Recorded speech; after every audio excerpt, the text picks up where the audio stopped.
सल्लल्लाहु अलैहि वसल्लम सल्लल्लाहु अलैहि वसल्लम जज़ल्लाहु अन्ना मुहम्मदन मा हुवा अहलुहु जज़ल्लाहु अन्ना मुहम्मदन मा हुवा अहलुहु जज़ल्लाहु अन्ना मुहम्मदन मा हुवा अहलुहु।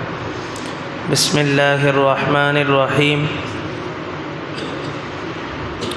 इन्नल्लज़ीना यकफ़ुरूना बिआयातिल्लाहि वयक़्तुलूना अन्नबिय्यीना बिग़ैरि हक़्क़िन वयक़्तुलूना अल्लज़ीना यअमुरूना बिलक़िस्ति मिनन्नास फ़बश्शिरहुम बिअज़ाबिन अलीम।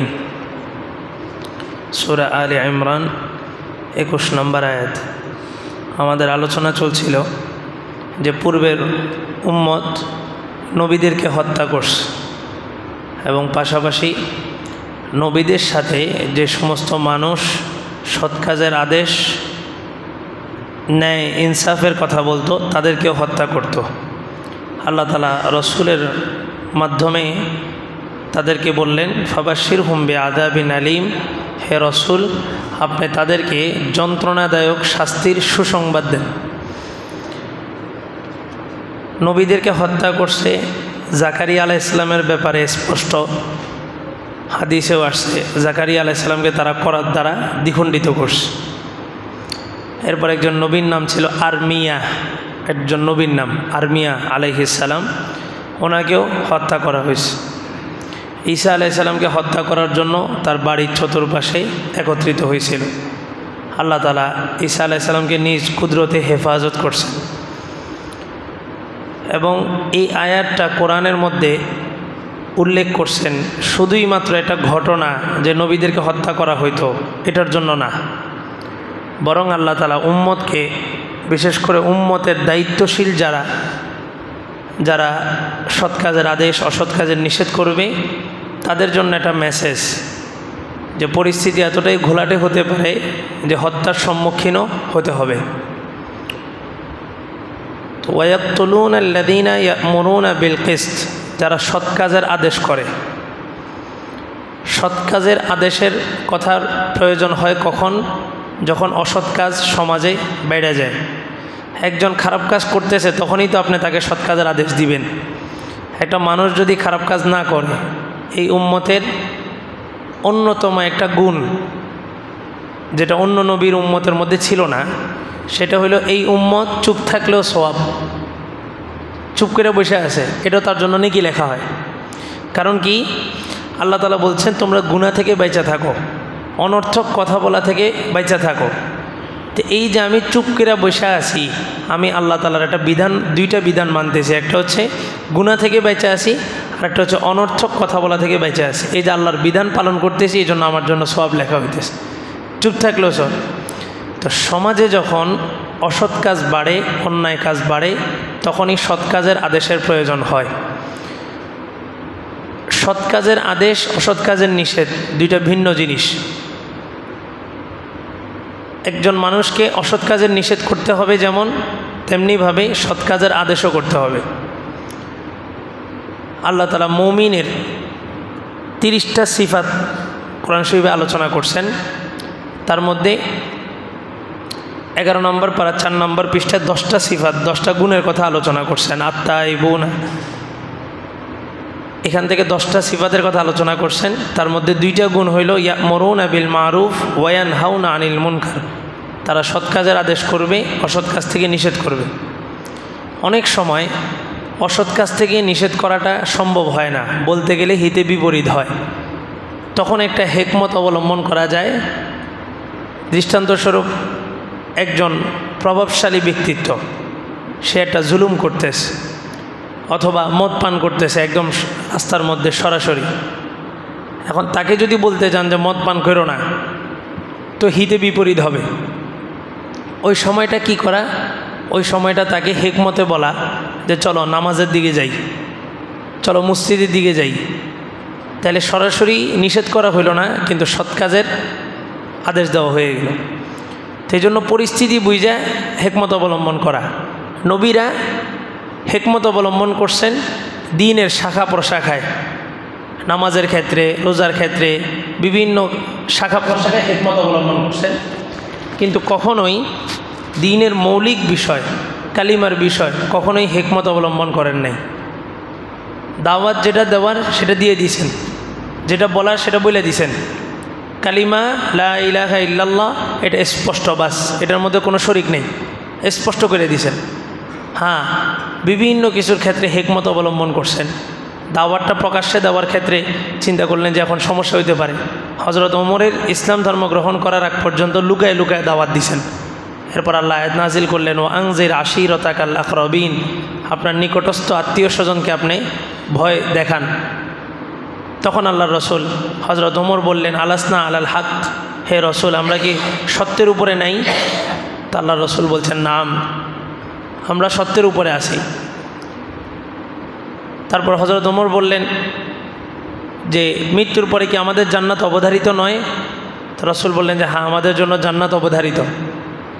ওমর বললেন যে তারা কি বাতিলের উপরে নাই? আল্লাহ রসুল বললেন হ্যাঁ, তারা বাতিলের উপরে আছে।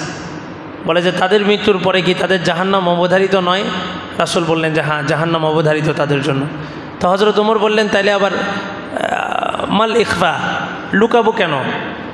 তো দুইটা কাতার রেডি করা হলো, দুইটা সারি, এক সারিতে হযরত ওমর, আরেক সারিতে হযরত হামজা রাদিয়াল্লাহু তাআলা, দুইজন মক্কার মিছিল বের করে দিল।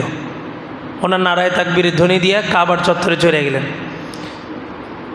এই যে ইসলামের হিকমতটা একটু গোপনে দিছেন, কিন্তু কখনোই কালিমার অপব্যাখ্যা কইরা কোনো বিধর্মীর সাথে কোনো ধরনের কোনো আপোষ কখনোই নবী রাসূলুল্লাহ করেন নাই, এবং এটা আমাদেরকে শিক্ষাও দেন নাই। প্রয়োজনে মক্কা ছাড়ছেন, কিন্তু কালিমা দাওয়াতের ব্যাপারে, কালিমার স্পষ্টতার ব্যাপারে কখনোই আপোষ করেন নাই। আজকে ভারতের পরিস্থিতি কি জানেন? ভারতের পরিস্থিতি হইল, ভারতের কয়েকটা মসজিদ ভেঙে ফেলছে এবং জোরপূর্বক মুসলমানদেরকে ধইরা তাদের মূর্তির সামনে সেজদা দেওয়াইতেছে, জোরপূর্বক। এবং মুসলমানরা নামাজ পড়তেছে, মসজিদ তো ভেঙে ফেলছে, তো মুসলমানরা মাঠের মধ্যে নামাজ পড়তেছে, ওই নামাজের চতুর্পাশে যায় তারা তাদের মূর্তিগুলা প্রদর্শনী দিতেছে এবং সেজদা যেখানে দিবে ওখানে নিয়ে মূর্তি দাঁড় করে রাখতেছে। পাশের দেশ ভারতের অবস্থা, একটা হাজিদের টিম, হাজিদের কাফেলা হজ করে আসছে, বাড়িতে পৌঁছার আগে ওই হাজিদেরকে গাড়ি থেকে নামায়া মন্দিরে সেজদা দেওয়াইছে। পাশের দেশ ভারতের কথা বলতেছে। আমাদের দেশ ওই তুলনায় অনেক ভালো আছি না আমরা ওই হিসাবে? তো এটা কথা আছে, সুখে থাকলে বুতে গিলায়। তা আমাদের দেশের এই অবস্থা। মুসলমান দুর্গা পূজায় কী দিতেছে? শুভেচ্ছা দিতেছে। একজন মুসলমান একটা দলের লিডার দুর্গা পূজায় শুভেচ্ছা দিতেছে। মানে দুর্গা পূজা এটা যে হারাম, এটা যে শিরক, এটা একটা একদম সামান্য একটা মুসলমান যে জীবনে কোনোদিন নামাজ পড়ে নাই ওই লোকটাও জানে যে পূজা এটা কি শিরক। তো আপনি শুভেচ্ছা দিচ্ছেন মানে কি? এই কাজটাকে আপনি কি করলেন? সাপোর্ট করলেন, সমর্থন করলেন এবং তাকে উৎসাহিত করলেন যে তোমার পক্ষে আমি আছি, তুমি কাজ চালায় যাও। অথচ কোনো মুসলমান কোনো অন্যায় কাজ হতে দেখলে বাধা যদি নাও দিতে পারে, মনে মনে কি করবে? ঘৃণা করবে। আল্লাহ রাসূল বলেন 3টা স্টেপ, মান রাআ মিনকুম মুগায়্যারান ফালইউগায়্যিরহু বিয়াদিহি, অসঙ্গতি দেখলে, অসৎ কাজ দেখলে হাত দ্বারা এটাকে প্রতিহত করবে। ওমান লাম ইয়াস্তাতি' ফাবিলিসানি, যদি হাত দ্বারা প্রতিহত না করতে পারে তো মুখ দ্বারা প্রতিবাদ করবে। ওমান লাম ইয়াস্তাতি' ফাবিকলবিহি ওয়া হাযা আযআফুল ঈমান, মুখ দ্বারাও প্রতিবাদ করতে পারতেছে না, সামর্থ্য নাই, তো মনে মনে ফিকির করবে এটা কিভাবে বন্ধ করা যায়। এই 3টা স্টেপের বাহিরে কোনো মুসলমান থাকতে পারবে না। চুপচাপ বসে থাকার সুযোগ নেই, যে যা হওয়ার হোক, চিন্তা করতে হবে যে এটা কীভাবে বন্ধ করা যায়। সেখানে একজন মুসলমান একটা প্রকাশ্য শিরক, তারা মূর্তিকে পূজা করতেছে, একজন মুসলমান ওই পূজায় শুভেচ্ছা জানায়। তো এটা ভয়াবহ কেন? যদি আজকে একজন ব্যক্তি হইতো কোনো সমস্যা নেই, একজন ব্যক্তি শুভেচ্ছা জানাইতে পারে, কিন্তু একটা দলের প্রধান যখন কোনো একটা পূজায় শুভেচ্ছা জানায়, তো ওই দলের কর্মীরা ওই পূজাটাকে কি মনে করে? হালাল মনে করে। স্বাভাবিকভাবে আমি যদি মনে করেন এখন আজকে তাদের এই মন্দির পাশে এখানে যা কি করলাম, দোয়ার মাধ্যমে উদ্বোধন করে দিয়ে আসলাম, হইতেছে মন্দির এই পূজা উদ্বোধন হুজুররা করতেছে, এরকমও ঘটনা ঘটতেছে, হুজুরদেরকে নিয়ে উদ্বোধন করছে। তা আমি এখন যাই ওখানে যদি উদ্বোধন করি, তাহলে পূজার বিষয়টা আপনাদের কাছে হালকা হয়ে যাব না? যে হুজুরে যেহেতু যাইতে পারছে তা আমরা গেলে সমস্যা কি? আর ওখানে যেহেতু যাওয়া যায়, ওখানের একটু প্রাসাদ খেলে সমস্যা কি? এই ভয়াবহ পরিস্থিতি, একজন দলের নেতা ইসলাম সম্পর্কে এতটা অজ্ঞ, এতটা নলেজ শূন্যতা তার মধ্যে বিরাজমান, এতটা শৈথিল্যতা, উদারতা। ইসলামকে আমার পৈতৃক সম্পত্তি, এই ইসলাম এই বাংলাদেশ পর্যন্ত কত সমুদ্র, রক্তের সমুদ্র পাড়ি দিয়ে তারপরে বাংলাদেশ পর্যন্ত আসছে তা আমি জানিই না। ইসলাম এত উদারতা, দৈন্যতা, এত শিথিলতা দিতেছি যে এখন পূজার কি করা হইতেছে, শুভেচ্ছা জানানো হইতেছে। হিন্দু মুসলিম ভাই ভাই না, হিন্দু মুসলিম কখনো ভাই ভাই হইতে পারে না। কেউ যদি এটা মনে করে সাথে সাথে কাফের, ইমান চলে যাবে। আল্লাহ তাআলা বলছেন ইন্নামাল মুমিনুনা ইখওয়া। ইন্নামা মানে এটা একদম সীমাবদ্ধ করে দিয়েছে, শুধুমাত্র মুমিনরাই পরস্পর কি হবে? ভাই। কালিমার ভিত্তিতে একজন অপরজনের একে অপরের ভাই হবে। কালিমা ছাড়া একজন মানুষ হিসাবে যেই সমস্ত হকগুলা, সামাজিক যে সমস্ত সুবিধাগুলা তার পাওয়া দরকার সেগুলা পাবে, কিন্তু কখনোই আমার অন্তরঙ্গ তার সাথে হতে পারে না। বন্ধুত্ব তো প্রশ্নই আসে না। তো কি করব? তাদেরকে মারবো না, তাদেরকে মারবো না, বরং তাদেরকে নিরাপত্তা দিব, তাদের জানমালের নিরাপত্তা দিব। এটা ইসলাম ধর্ম শিক্ষা দিস। কিন্তু তাদের কর্মকে তো কখনোই সাপোর্ট করতে পারি না। কই তারা তো কোনো দিন আমাদের ঈদুল ফিতর, ঈদুল আজহার শুভেচ্ছা জানায়নি। এটা আমাদের গায়রত, ব্যক্তিত্ব না থাকার কারণে, ইসলাম কি জিনিস এটা না বোঝার কারণে, ইসলাম যে আমাদের উপরে কত অনুগ্রহ করছে এটা না বোঝার কারণে আমরা এই সমস্ত কাজগুলো করি। পাশের রাষ্ট্র ইন্ডিয়ার দিন দিন পরিস্থিতি ভয়াবহ হইতেছে। দারুল উলুম দেওবন্দের উপরে এত কঠিন চাপ। দারুল উলুম দেওবন্দে একটা বই ছিল গজওয়াতুল হিন্দ। আমরা গজওয়াতুল হিন্দের হাদিস বলি না? তো এটা স্বাভাবিক, আমাদের পুরা ভারত উপমহাদেশের একটা এত বড় বিদ্যাপীঠ, তো ওখানে এই হাদিসের কিতাবটা থাকবে না? অবশ্যই থাকবে। তো দারুল উলুম দেওবন্দের এই শুধু গজওয়াতুল হিন্দের হাদিস কেন ছিল? মাহমুদি একটা লাইব্রেরি ছিল, ওটা পুড়ে ফেলছে দারুল উলুম দেওবন্দের। এই দারুল উলুম দেওবন্দের চতুর্দিক থেকে এই পরিমাণ চাপ, ইট খুলে নিয়ে যাবে, মাদ্রাসা বন্ধ করে দিবে, মাদ্রাসার ছাত্রদেরকে যদি মাদ্রাসার এরিয়ার বাহিরে পায় তো জবাই করে দিতেছে। এরকম কঠিন পরিস্থিতির মধ্যে পর্যন্ত দারুল উলুম দেওবন্দ পূজার ব্যাপারে, মূর্তি পূজার ব্যাপারে কঠোর অবস্থানে আছে। আমাদের বাংলাদেশে তো এরকম কোনো পরিস্থিতিই নেই। কোনো মুসলমানকে কি কোথাও বাধ্য করছে? এরকম কোনো পরিস্থিতি তৈরি হয় না। কিন্তু আমরা মুসলমানরা উদারতা দেখাইতে যায় ইসলাম ধর্ম বাদ দিয়ে এখন এবার হিন্দু পূজা শুরু করে দিছে। একজনে ব্যাখ্যা দিছে, কয় তাদের ভগবান আর আমাদের আল্লাহ এক না। ভগবান আর আল্লাহ এক না। তারা ভগবান, প্রত্যেকটা মূর্তিকে ভগবান মনে করে। একটা ডাক্তার আছে হিন্দু, আমার কাছে একবার কালিমা পড়ছিল, মুসলমান, এই রশিদিয়ারি দিকে যাইতে। ওনারা একদিন আমি বললাম যে আপনারা যে বলেন নমস্কার, নমস্কার মানে কি? মাথা নত করলাম আপনার চরণে, নম অস্কার দুইটা সংযুক্ত, নমস্কার, মাথা নত করলাম। আপনারা একজনের সামনে মাথা নত করেন কিভাবে?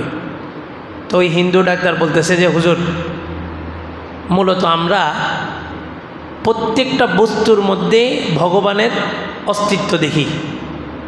মানুষ এত সুন্দর, কে বানাইছে? ভগবান বানাইছে। তাহলে মানুষের মধ্যে কি আছে? ভগবান আছে, তাদের বিশ্বাস। গরু এটা খায় সবুজ, ছাড়ে কালো, কিন্তু দুধ দিতেছে একদম পিওর সাদা। তার মানে এখানে কারামতটা কার? ভগবানের। এই জন্য আমরা গরুকেও কি মানি? ভগবান মানি। প্রত্যেকটা বস্তুকে ভগবান মানি, মানুষকে বিশেষভাবে ভগবান মানি। তা আমি বললাম যে দেখেন, মানুষকে যদি আপনি ভগবান মানেন, তার মানে আপনার মধ্যেও ভগবান আছে, আমার মধ্যেও ভগবান আছে, আপনার যুক্তি অনুযায়ী। তাইলে আপনি যখন নমস্কার বইলা আমার সামনে মাথা নত করলেন, কারণ কি? আমার ভিতরে কি আছে? ভগবান আছে, এজন্য মাথা নত করছেন। তাহলে একই বিষয় আপনার ভিতরে তো কি আছে? ভগবান আছে। তাহলে আপনি আপনার ভগবানকে আমার ভগবানের সামনে কি করলেন? নত করলেন। আসলে ভগবান কি এতজন হইতে পারে? তো উনি ওষুধ বানাইতেছেন। আমার এক ওস্তাদ নুরানি পড়ছিলাম, উনিও আমার সাথে ছিলেন। তো ওষুধ বানাইতে নিয়ে উনি চুপ করে দাঁড়ায় গেছে। ওই যে মন্দিরে কি যেন একটা দায়িত্ব আছে, বড় দায়িত্ব আছে হিন্দুদের, তো চুপ করে গেছে। তো অনেকক্ষণ ঘুরা পরে কয়ে যায়, আচ্ছা আমি কালিমা পড়লে কি মুসলমান হয়ে যাবো? আমি শুধু কালিমা লা ইলাহা ইল্লাল্লাহ স্বীকৃতি দিবেন, আপনার পিছনের সব গুনাহ মাফ, শুধু গুনাহ মাফ না, আল্লাহ তাআলা বলছেন উলাইকা ইউবাদদিলুল্লাহু সাইয়্যাতিহিম হাসানাত। আপনার গুনাহ শুধু মাফ হবে না, আপনি এই জীবন যত গুনাহ করছেন সব গুনাহকে আল্লাহ তাআলা নেকি দ্বারা পরিবর্তন করে দিবেন। তো কয় যে তাহলে আমার কালিমা পড়ান, তো কালিমা পড়ছে লা ইলাহা ইল্লাল্লাহ মুহাম্মাদুর রাসূলুল্লাহ। তো এই যে হিন্দুদের এই সমস্ত থিওরিগুলা, বাংলাদেশের এমন এক কঠিন পরিস্থিতি আমরা পার করতেছি, এই হিন্দু মুসলিম ইসলামের ভিত্তিতে যদি আমরা একত্রিত না হই, আমাদের সামনের ভবিষ্যৎ খুব কঠিন। পার্বত্য অঞ্চল, গত রাত্রেও যে কঠিন পরিস্থিতি দেখলাম, সেনাবাহিনীর সাথে তারা যে সমস্ত অবস্থা তৈরি করছে, গোলাগুলি হয়েছে, এই পার্বত্য অঞ্চলগুলা এগুলো সব উত্তপ্ত হয়ে আছে। এই পাহাড়ি অঞ্চলগুলোতে এনজিওরা কাজ করে ওখানে সব খ্রিস্টান বানায় ফেলতেছে। সামনের এক লড়াইয়ের প্রস্তুতি তারা নিতেছে, শুধুমাত্র মুসলমান নামের উপরে মারবে, শুধু মুসলমান নামের উপরে। আর এখন আমরা মুসলমান আমাদের নিজেদের ঐতিহ্য, ব্যক্তিত্ব, অস্তিত্ব সব কিছুকে বিলীন করে দিছি। এই জন্য এই একটা কাজের উপরে সবাই আসতে হবে, ইয়া'মুরুনা বিল মারুফ ওয়া ইয়ানহাউনা আনিল মুনকার। সৎ কাজের আদেশ, অসৎ কাজের নিষেধ। যত বেশি এটা করবেন, আমরা তো মনে করি এটা ইমাম সাহেবের দায়িত্ব, এই কারণেই সমাজ পরিবর্তন হয় না। ইমাম একা কত বলবে, কিন্তু প্রত্যেকটা ব্যক্তি, প্রতিটা মানুষ দায়িত্ব নেন যে আমি আজকে থেকে সৎ কাজের আদেশ, অসৎ কাজের নিষেধ করব, তো সমাজ সুন্দর হয়ে যাবে, সমাজ সুন্দর হয়ে যাবে। আপনার নিজেরও লাভ আছে। কী লাভ? ওই একটা কিতাব আছে বিক্রে হুয়ে মতি, এটা পাকিস্তানের সাইদ আহমদ পালনপুরি সাহেব রহমতুল্লাহ আলাইহি লিখছিলেন, বাংলায় এটার ট্রান্সলেট করা হয়েছে, মুক্তার চেয়ে দামি।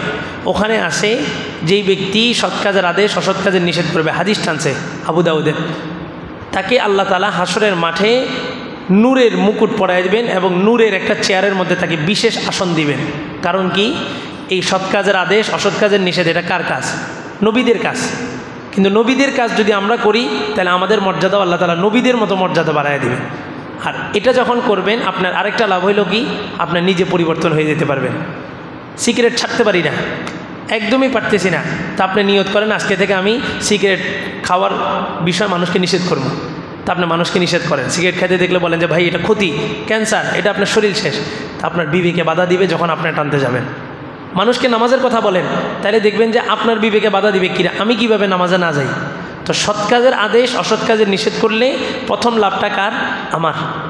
আমার নিজের লাভ, আমার দিনের উপরে চলা, সৎ পথে চলা, অসৎ পথ থেকে বিরত থাকা, এটা আমার জন্য সহজ হয়ে যাবে। এই জন্য প্রত্যেকে করবেন তো ইনশাআল্লাহ। ইনশাআল্লাহ এটা মাথায় রেখেন। কোরআনের মধ্যে আসছে আগের যুগে শুধু নবীদেরকে না, যারা সৎ কাজের আদেশ, অসৎ কাজের নিষেধ করত, তাদেরকেও কি করা হতো? হত্যা করা হতো। তা আপনি কনসেপ্টটা মাথায় রাখতে হবে যে দাওয়াতি কাজ করতে গেলে কখনো কখনো মানুষের হত্যার সম্মুখীনও হইতে হবে। তবে এটার প্রতিদান আল্লাহ তাআলা আখিরাতে দিবেন, দুনিয়াতে না। তবে আমি আমার একটা দায়িত্ব, আল্লাহ তাআলা আমাকে পাঠাইছিনি শুধুমাত্র কেন? সৎ কাজের আদেশ, অসৎ কাজের নিষেধ করার জন্য। আল্লাহ তাআলা কথাগুলো বোঝার, আমল করার তৌফিক দান করুন। আলহামদুলিল্লাহি রাব্বিল আলামিন। রব্বানা যালামনা আনফুসানা ওয়া ইল্লাম তাগফির লানা ওয়া তারহামনা লানাকুনান্না মিনাল খাসিরিন। আয় আল্লাহ, মেহেরবানি করে জীবনের সব গুনাহগুলোকে মাফ করে দেন। আয় আল্লাহ, আমাদেরকে ইসলামের সুশীতল ছায়ায় আপনি মেহেরবানি করে নিয়ে আসছেন। আয় আল্লাহ, মরণ পর্যন্ত ঈমান ও ইসলামের উপর অটল অবিচল থাকার তৌফিক দান করেন। আয় আল্লাহ, আমাদের প্রত্যেককে সৎ কাজের আদেশ, অসৎ কাজের নিষেধ করার তৌফিক দান করেন। আয় আল্লাহ, আমাদের প্রত্যেককে নবীওয়ালা কাজের জন্য আপনি কবুল করেন। আয় আল্লাহ, আমাদেরকে ইসলামটা বুঝার, আমল করার, মানার তৌফিক দান করেন। সুবহানা রাব্বিকা রাব্বিল ইজ্জাতি আম্মা ইয়াসিফুন ওয়া সালামুন আলাল মুরসালিন ওয়ালহামদুলিল্লাহি রাব্বিল আলামিন। সাল্লাল্লাহু